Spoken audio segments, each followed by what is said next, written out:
সংঘাতের কারণে বিশ্বজুড়ে দেখা দিয়েছে জ্বালানি সংকট, যার প্রভাব পড়েছে বাংলাদেশেও। আর এই পরিস্থিতি মোকাবেলায় নানামুখী সিদ্ধান্ত নিতে সংসদ অধিবেশন শেষে সংসদ সচিবালয়ে বৃহস্পতিবার রাত 9:45টায় শুরু হয় মন্ত্রিপরিষদ বৈঠক। এতে সভাপতিত্ব করেন প্রধানমন্ত্রী তারেক রহমান।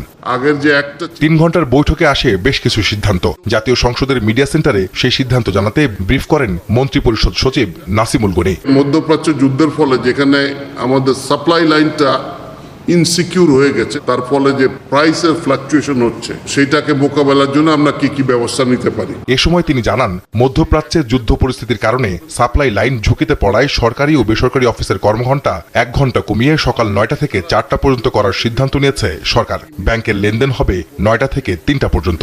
বাণিজ্যিক অফিসগুলো আমরা কমিয়ে নিয়ে আসতেছি 1 ঘন্টা করে, 9টা থেকে 4টা পর্যন্ত অফিস চলবে, সকল অফিস।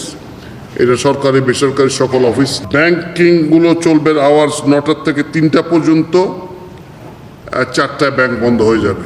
জরুরি প্রতিষ্ঠান ছাড়া বাণিজ্যিক প্রতিষ্ঠান ও শপিং মল সহ সব দোকানপাট সন্ধ্যা 6টার মধ্যে বন্ধের নির্দেশ দিয়েছে সরকার। এমনটা জানিয়ে মন্ত্রিপরিষদ সচিব বলেন, সরকারি খরচে নতুন যানবাহন এমনকি কম্পিউটার সামগ্রী না কেনার সিদ্ধান্ত নেওয়া হয়েছে।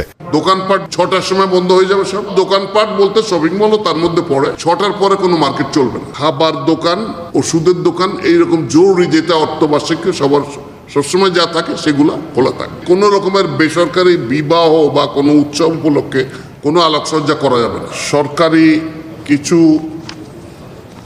ব্যয় হ্রাস কমানো হচ্ছে। আগামী 3 মাস পর্যন্ত সরকারি কোনো নতুন যানবাহন ক্রয় করা হবে না, কোনো জলযান ক্রয় করা হবে না, কোনো আকাশযান ক্রয় করা হবে না, কোনো কম্পিউটার সামগ্রী ক্রয় করা হবে না।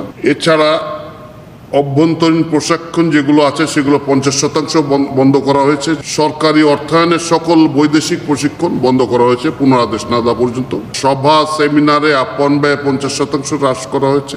জ্বালানি, বিদ্যুৎ, গ্যাস এই খাতে আমাদের যে ব্যয়টা হতো সরকারের, সেটা আরো 30% কমানো হচ্ছে।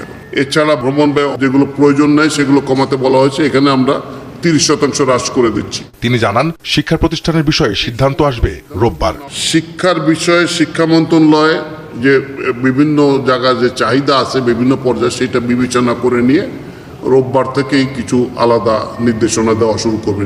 এছাড়া শিক্ষা প্রতিষ্ঠানে শুল্কমুক্তভাবে আমদানি করা যাবে বিদ্যুৎ চালিত বাস। আলোকসজ্জা সম্পূর্ণ নিষিদ্ধ করেছে সরকার। বিভিন্ন স্কুলের জন্য অজস্র গাড়ি যায়, এটার বদলে ঢাকা শহরে এবং দেশের অন্যান্য স্থানে এখন থেকে এইটাকে পরিহার করে দিয়ে ইলেকট্রিক বাস নামানোর একটা সিদ্ধান্ত হয়েছে। তার জন্য স্কুলগুলো কোনো শুল্ক ব্যতীতই তারা বাসগুলো আনতে পারবেন। কমার্শিয়াল ক্ষেত্রে যারা বাস নেবেন অন্যান্য ক্ষেত্রে তারাও নিতে পারবেন, তবে তাদের ক্ষেত্রে 20% শুল্ক ধার্য করা হবে। সংকট মোকাবেলায় মধ্যপ্রাচ্য ছাড়াও অন্যান্য উৎস থেকে জ্বালানি সংগ্রহ করা হচ্ছে বলেও জানান মন্ত্রিপরিষদ সচিব নাসিমুল গনি। মালয়েশিয়া, ইন্দোনেশিয়া থেকে আসবে, ইভেন কি কাজাকস্তানের থেকেও আসার একটা সম্ভাবনা দেখা দিয়েছে, আমরা ব্যবস্থা নিয়েছি।